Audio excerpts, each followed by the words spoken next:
beautiful thing, singing the song. On Saturday, the 26th of January 2013, a little-known protest occurred outside the Telegraph offices about the republishing of an offensive article that targeted transgender people. The article, written by Julie Burchill, first appeared in The Observer and on the Guardian website, but was withdrawn after 2 days and an apology was issued. The Telegraph saw this decision as an infringement on the freedom of speech. It's only because of a quirk in UK law that article could be published at all. If she'd used the same kind of terminology against other better protected minority groups, it would have been illegal. So I really feel it's disingenuous to call this a free speech issue.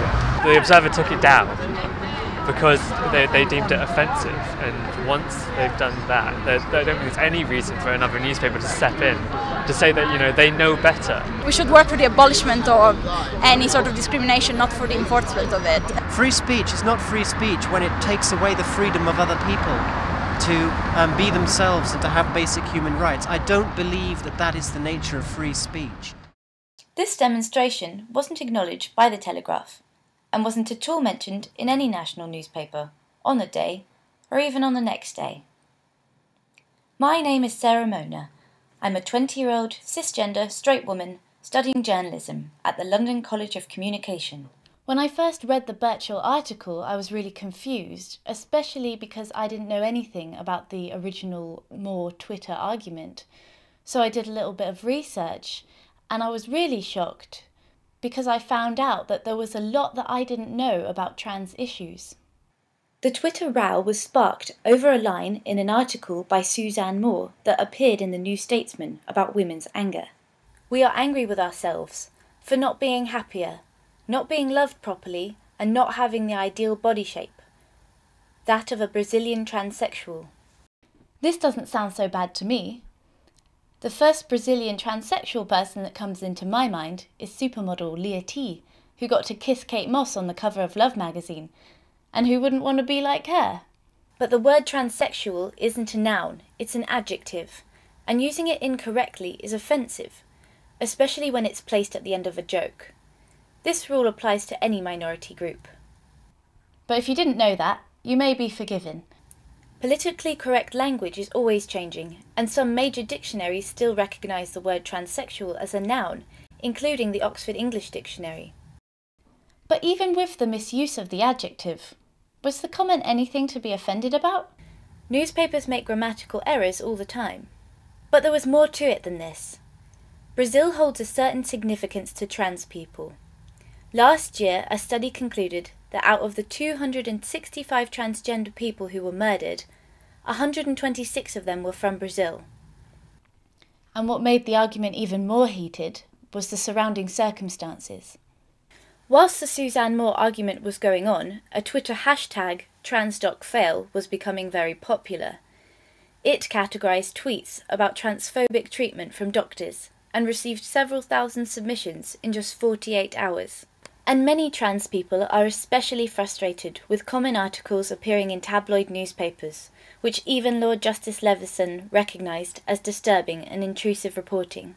But before I knew all this, I couldn't understand what people were so angry about, which made me wonder, could I have made the same mistake as Suzanne Moore?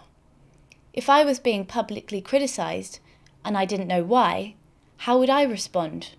And, had these issues been more prominent in national newspapers, would the Burchill article have been published in the first place?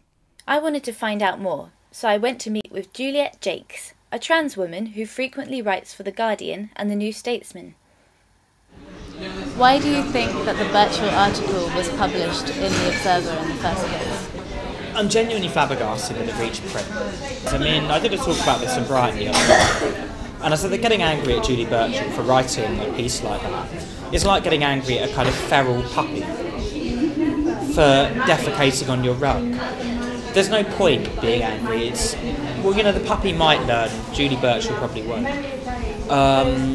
But really you have to be angry at the person who let it into the house.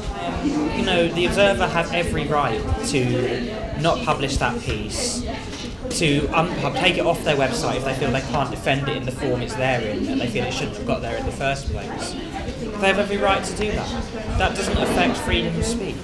Burchill is perfectly free to say those things. It's just, the Observer decided that on reflection it shouldn't have been in their space. So what do you think needs to be done to get trans issues more recognised in the mainstream media?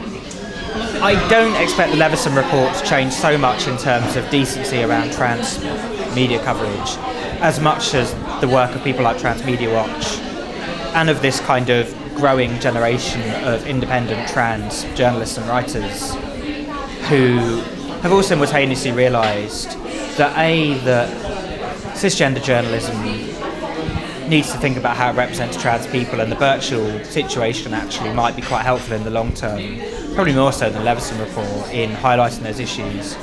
And all we can do is just keep trying to get articles that are sympathetic and intelligently written, that don't necessarily frame trans people as victims, but make it aware of the social circumstances and trying to get them into as many platforms as possible. And you come up against considerable resistance every step of the way. It's a very difficult long-term project, but all we can do is keep trying. It seemed to me that the Observer's decision wasn't a free speech issue, but rather showed the benefits of free speech. The controversial article alerted me to the many issues trans people are facing, and through meeting trans people, I feel more connected to the issues than I had before.